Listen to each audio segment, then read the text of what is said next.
I do want to get started and letting these wonderful women give a little background on where they are professionally. Right, is it on? Yeah.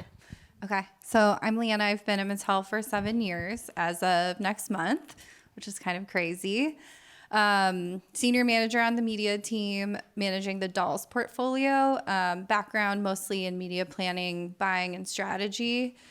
Before Mattel, I was at an agency, OMD, which is just down the street, working on the Apple account, and just launched a bunch of campaigns. I think the first campaign I worked on was I walked in the door and they were like, "We're going to have you work on the iPad launch." Easy. I was like, "Okay." And yeah, just been in media ever since. So Wonderful. It's been fun. Yeah, and I'm Sialoren Spaulding. I'm the director of advertising over at Farmers Insurance. I've been there about 4 years. And previously, before that, I was an ad woman. So I was on the creative agency side of things, leading sort of creative strategy and account management for a variety of different brands across all sorts of categories, retail, beauty, and particularly QSR. So it's been an interesting journey, sort of taking that knowledge into the client side of the world, and I think all of us sort of have a little bit of that perspective. So I think you're going to get a lot of agency turned client POVs today. Awesome. So I think that what is really great about our panel is we have both creative and media perspectives to share. So as we are talking about looking at the future, looking at this media marketing landscape for 2023, I want to start out with sort of that 20,000 foot view. Where are you ladies at as brands within your realm? Where are you guys at right now, and sort of what and how are you preparing for next year? Yeah. So I know we kind of chatted a little bit about this, but so the average lifespan of a toy is 3 to 5 years. So we're kind of always in like a constant mode of disruption within our industry across the portfolio. We had a couple really great years, 2020, 2021, with, COVID kind of impacted our business in the sense where parents were going and buying toys to entertain their kids and then buying toys in place of going to a birthday or another event. And then in terms of like the specific dolls portfolio, Barbie's doing really well, #1 in the category every week of this year, which we're really excited about. We have a lot of momentum going into next year with the movie. We just launched Monster High, which is a relaunch of a brand that we had sunsetted a few years ago, and it's doing really well as well. And then next year we'll get back the Disney Princess license, and then we are also launching the Trolls movie. So we have a lot going on just within the portfolio, but the company is has a lot of momentum this year. And I think I'm sort of the yin to Leanna's yang on so many things, right? Not just creative to media, but also sort of where our brands are positioned, right? Insurance is an intangible. It's not something that you can put your hands around. And so thinking about, how we market that to consumers in such a difficult and sort of challenging and sort of economically challenging time is very different. And so I think that while Leanna is really focused on sort of disruption and sort of sparking that for her consumers, I think we're sort of on the other side of that and looking to really create moments of stabilization and making sure that we're sort of reassuring our customers that they have, and potential consumers that they've made the right decision or are making the right decision when they come to our brand. So I think that that's really the lens that we're taking to 2023 is really reading the room, like understanding the context that we're in as a society, and then making sure our brand really delivers on our purpose, on that stabilization, that reassurance in these moments. Yeah, I think that's something we've kind of heard thematically today is understanding where your audience is, understanding what their needs are first and foremost as you start to really look at how to go forward. So let's sort of bring it more tangible. So within sort of the digital world, right? So thinking of the digital landscape, what are those channels specifically that you guys are looking at? I mean, you're on two very different ends of the spectrum in terms of what your brand is, what you represent, who your target audiences are.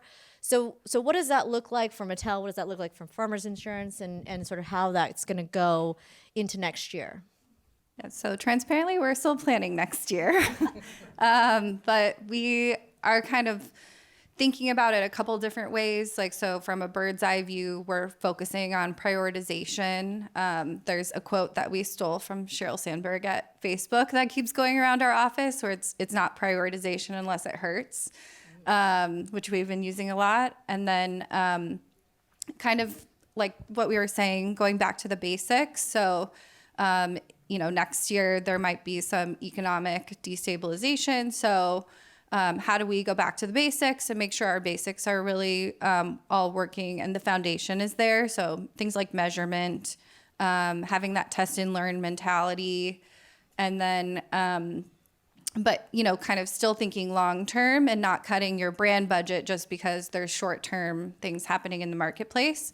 And then I think for Mattel, I would say brand purpose is huge for us. So kind of looking at your brands and making sure that you're kind of going back to what your brand purpose is. So for Barbie, that's to inspire the limitless potential in every girl. So how can we make sure that we're really staying focused on our brand purpose and then kind of letting that live out within the media plans that you're building?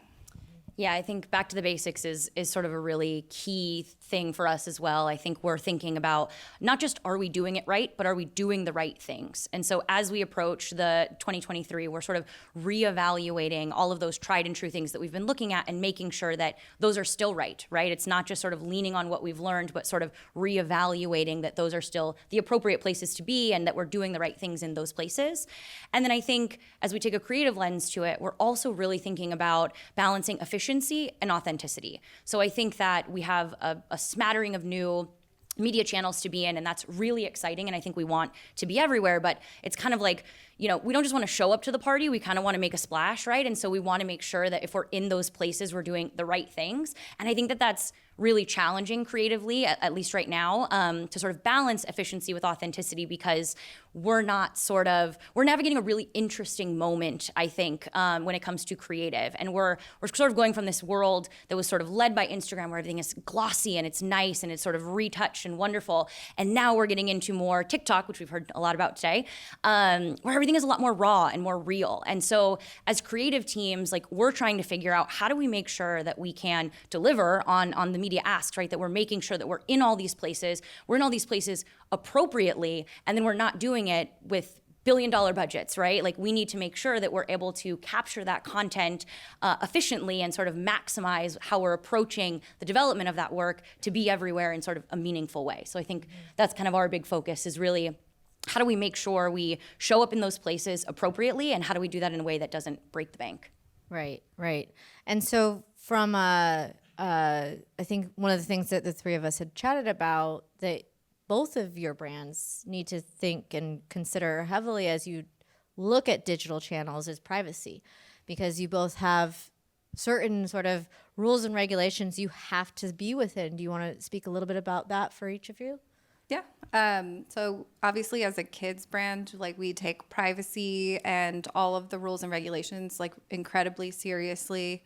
We like to self-regulate in environments, even when there might not be COPA or COPPA regulations, however you say it, everyone says it differently, or KRU regulations. And I think for us, it's like, how do we continue to innovate within the spaces that we feel are appropriate for us to be, and in a way that's appropriate. So we do take a little extra time, but we are doing a lot of innovative things on the platforms where we can be, and speaking to kids, like, we're bringing in creators, and to your point about like the efficiency piece, like it's kind of helping with some of the efficiency too, to have a little more lo-fi creative.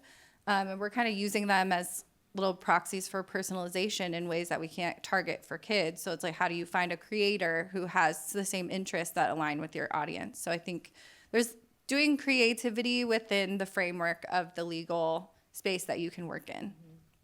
Yeah, I mean, legal is is a challenge. As we were meeting and we were talking and sort of preparing for this discussion, we were sort of all lamenting, I think, the challenges that we face with legal, not just in creative development, but also in those media places and sort of what's going on there. I think that as we go into 2023, I think it's really important to be partnering with those teams to sort of understand what's the latest and greatest, and sort of making sure that you're on top of sort of the latest in those spaces. I think, from a financial services perspective, we have even more regulation as it relates to sort of content or leaning into content creators to sort of do that on our behalf, which is a really difficult nut to crack. I think that all of our competitors are doing that. I will say that in the spirit of sort of capitalizing on authenticity and showing up in authentic ways, I think some of our competitors actually have done a really great job of sort of showing up, TikTok being a great example, really just opening the fold to what it is that they've been doing. I don't know if you've seen some of the examples from some of our competitors. You can Google them after this.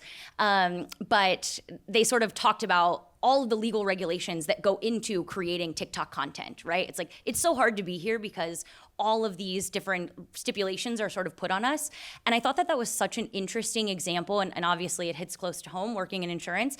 But I thought it was an interesting example of the brand showing up in an authentic way, right? So it's, even though that might not be as relevant to the audience because it's not sort of content they're necessarily interested in, it really is sort of like an honest and authentic expression of their truth as a brand. And so seeing that put out there, I think, is really setting the stage for what you can expect to sort of come from those brands. And I think it's just a good example to sort of lead into what should come next. Yeah, I love that. And this is sort of still on that same vein of sort of in the digital space, what we're looking at for 2023. Obviously, it is an ever-changing landscape. It's always changing. New platforms are coming up. There's changes to old platforms. There's all this sort of stuff.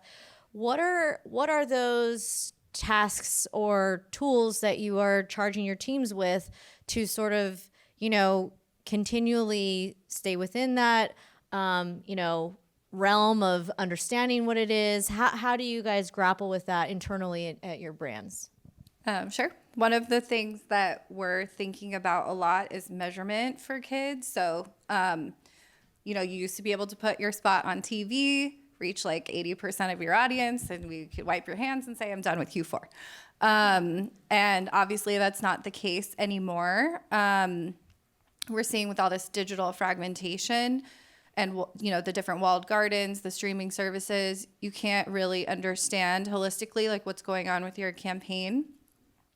So we're kind of trying to figure out how do we understand reach and frequency, like a unique, reach and frequency, which I know is like a industry-wide problem, but I think it's even more intense for us because of Kobata, because we can't really get any data on our audience. So it's even like a little bit more intensified. So we're kind of trying to figure out like some kind of solution that would help us with that issue. That's one of our biggest like challenges that we're kind of emboldening the team with next year. Sure.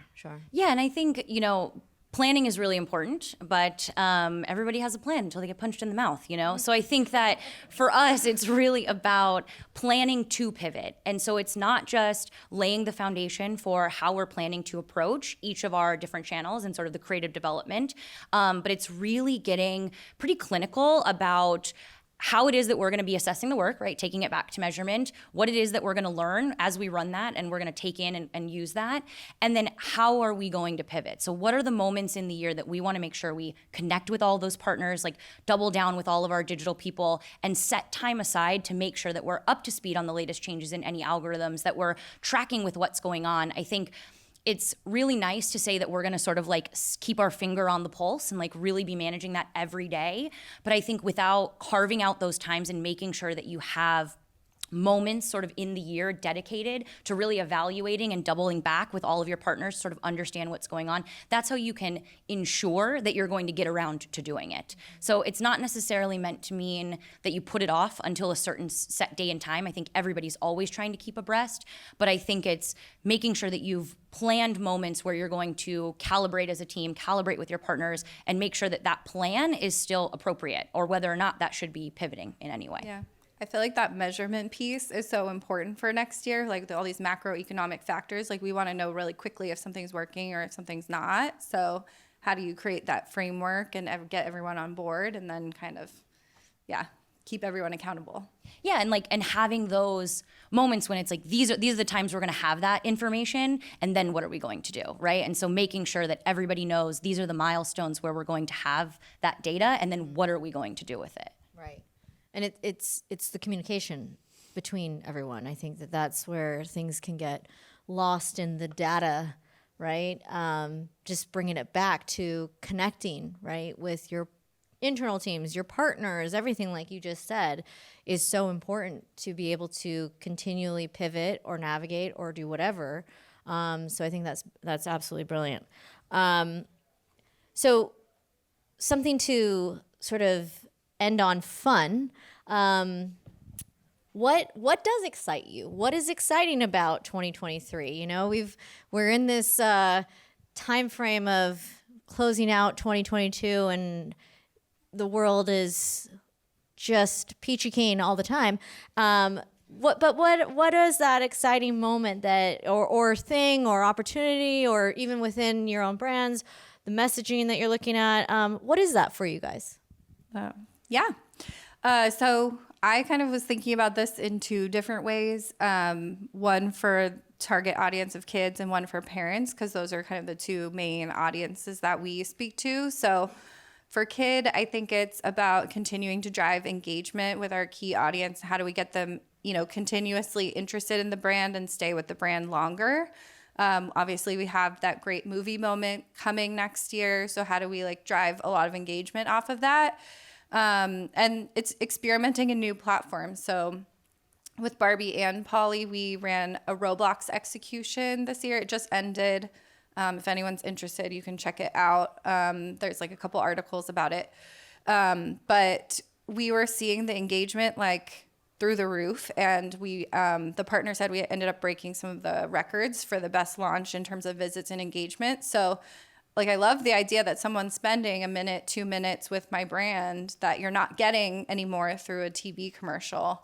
So how do we create more moments like that where they're really engaging with your brand and spending time with it?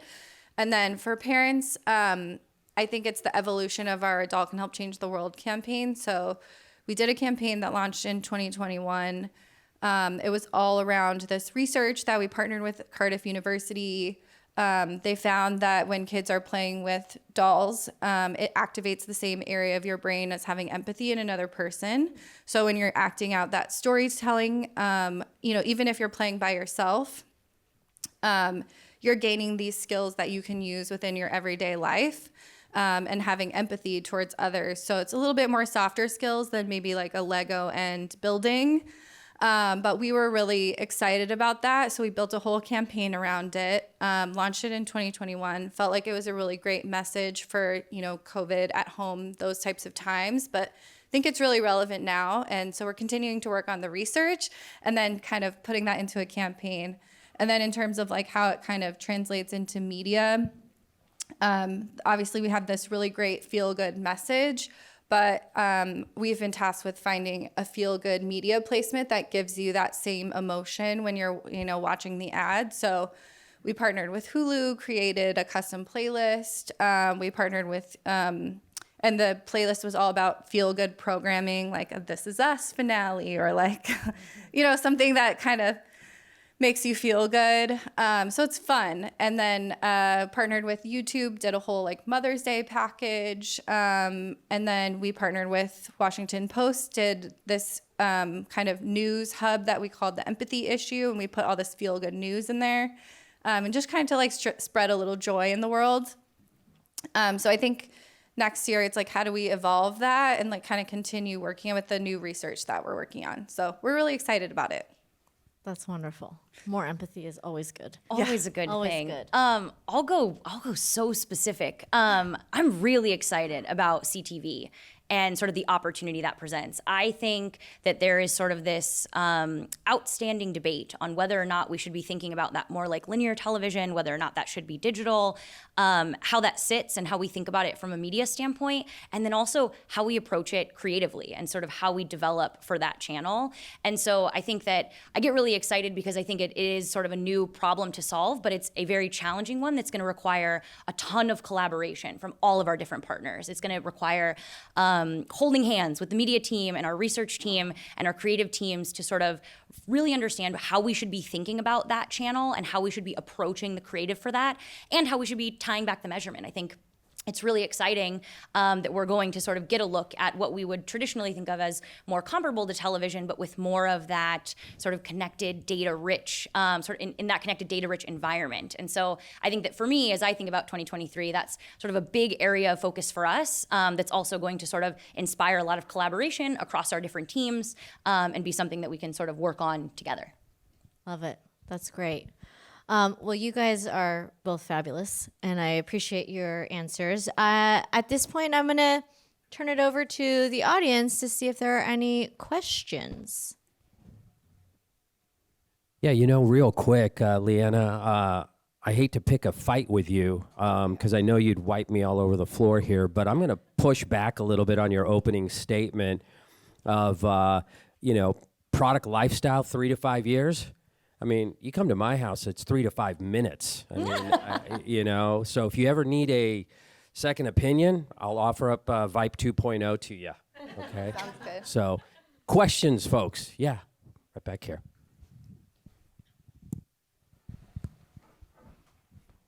The magic box, amazing. Jason Edelman from Brand Innovators. Thanks all for doing this today and providing your insights. I have a question. With the macroeconomic climate, as you said, very much unknown. We're working with a lot of brands on their planning right now, and a lot of them are saying, oh, there's going to be a recession, but we haven't seen it yet. And so they're really freaked out about spending to mass media and advertising. And so questions on linear versus CTV. Where do you see maybe pulling out a little bit out of linear television, if at all, moving into CTV, but really doing it because you can activate on a really localized level and then actually influencing your creative on a local level too. And I that's the one thing where I think that's where CTV is going to end up coming out of whatever the economic climate is going to actually proliferate, is the ability not just to have all that data and to like measure it, but actual localize your campaigns. Yeah, I'll lead since I opened the CTV box. I think that you're exactly right. I mean, I think that CTV provides so many opportunities, and I think at least our media teams are also very excited about it because it does give us that freedom and flexibility to really drill in where we need to. And I think that across the board, at least especially in financial services, within insurance, everybody is sort of transitioning some of their linear dollars over to CTV. I think you're seeing that across the board. That's no secret. But I think that it's really important to not overinvest either. I think that some of our speakers earlier this morning were really talking about like hedging your bets and making sure that you're sort of keeping your fingers in all the different pies. And I think this is one of them. I think that as we look to our linear buys, it's sort of making sure that we don't completely abandon them and sort of move all towards this area where we do have this freedom, this flexibility, and this data. There's still value. I think linear is a tried and true area, and it continues to deliver. It's certainly hard to measure. It's very hard to explain to the C-suite. It requires sort of active engagement and continual education as those sort of transitions happen. But I think it's still an area that we should continue to remain vigilant about. So I caution, I don't want the takeaway to be moving all the money from linear to CTV. That's definitely not what I'm advocating. I think there's really, really value there. I think there's just some interesting insights that can be gleaned, particularly in the CTV space, that might go on to then inform how you're approaching linear or how you're doing some of your digital work. So I think that it's a rich area of opportunity, great for research, great for learning, and then would advocate for extrapolating that out to the most comparable platforms to making sure that you're getting the most bang for that buck. Yeah, I agree with everything you said.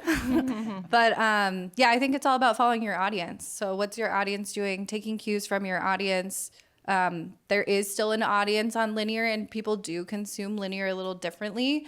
But I think it's, the television screen is definitely where we want to be. It's just a matter of like what that, pie makeup really is. So I think there's a value in linear in terms of like, for us specifically, a co-viewing and families viewing together, those big tentpole moments, and kind of balancing that one-to-many versus the one-to-one experiences. So. I know I'm not a speaker. I'm a moderator. I'm going to break the rules here. But I think your question is actually the biggest question. And it's something that we have talked about when we were meeting individually. And I think is, this economic downturn that is forecasted, but yet, and someone mentioned earlier today, we haven't necessarily seen exactly that translate just yet. I think also that, I was just on vacation in Chicago, and you would not know that a recession is coming. People were out, people are spending money. It's, it's sort of, we're in this weird, I think, environment where we're being told this is going to happen, but then there's consumer behaviors that are not necessarily following right now. And I think as marketers, we're all in that vulnerable space where one of the first things to go is marketing budget, right? Anytime there's a recession. So I think that we always, as marketers too, have a knee-jerk reaction where it's like, there's a recession, we're gotta cut our budgets. And I think that that's the hard, tricky part that we were talking about is our discussion panel of looking at 2023. It's very unpredictable. It's very hard to sort of get that sense. But I think the thematic part of this is it's about going back into your brand, your audience, all that sort of stuff. And that's stuff we were talking about. Yeah, I think too, what that sort of underscores is like the importance of recognizing, yes, this is all on the horizon, or yes, these are things that we're all talking about. How is your target audience internalizing that information, right? And so it's really looking at your audience, understanding the impact that all of this chatter is having, whether it's actually happening or not. What is it that they're thinking about? And then understanding how your brand can deliver on sort of that mindset, right? And so making sure you're really understanding what it is they're thinking about and then providing that for them. And I think it's making sure you're not being short-sighted. Like whatever's happening right now, that you need those brand building moments for your long-term brand health. Like we won't be in this exact experience forever. So you kind of have to balance the short term with the long term too, which I think is important. Hi, my name is Christina from Samba TV. So I think both of you talked about kind of the move from traditional linear television to CTV television. How is the way that you're kind of quantifying success also evolving and changing? Are you moving away from just general GRPs and TRPs and tying it to outcomes, reach and frequency? Would love to learn a little bit more about that. Yeah, I definitely think reach and frequency is something we're still trying to crack, and kind of like what that overall mix should be, especially for kids. But I think that for like metrics that we're looking at, we're definitely looking at more of engagement and like running different types of ads, trying to experiment a bit more, like pause ad or a longer form asset. Like what does that look like on the platform and how to people respond to that? Because we're definitely seeing like maybe the 15s that we used to just kind of pump out and expect it to be a pull environment. I think consumers are more empowered than ever with their kind of choices on different streaming services. They can skip ads, all kinds of stuff. So I think making sure you have really good creative and being a little bit more flexible with the asset length. Yeah, and I'll tell you, I mean, I think we're approaching it from both sides. I think we're thinking about what are the media KPIs and what is it that we're going to be providing that's like real, tangible, meaningful metrics. And then we're layering on how we're impacting the brand and what is it that we're driving. Are we trying to drive awareness, consideration? What does that look like? And making sure that we have both sides of that coin. I think that the biggest thing and sort of my biggest recommendation going into 2023 as we think about that is understanding what it is that is meaningful to your executive leadership and then making sure that you have the data to support that story that's going to actually resonate with them. And so I think for us, that really means pairing those two, making sure that it's not just the numbers from the media standpoint, but also those brand metrics, and then educating on how those things work together and being very honest about when those things don't connect and why they are different and sort of how that works to make sure that you're presenting a holistic view of how the work is actually performing performing and sort of what that is delivering for the brand and the business. Cool. Any more questions out there? No more? Okay. Well, ladies, thank you so much for a great conversation, great insights and everything. Yeah, give it up for them. Thank you.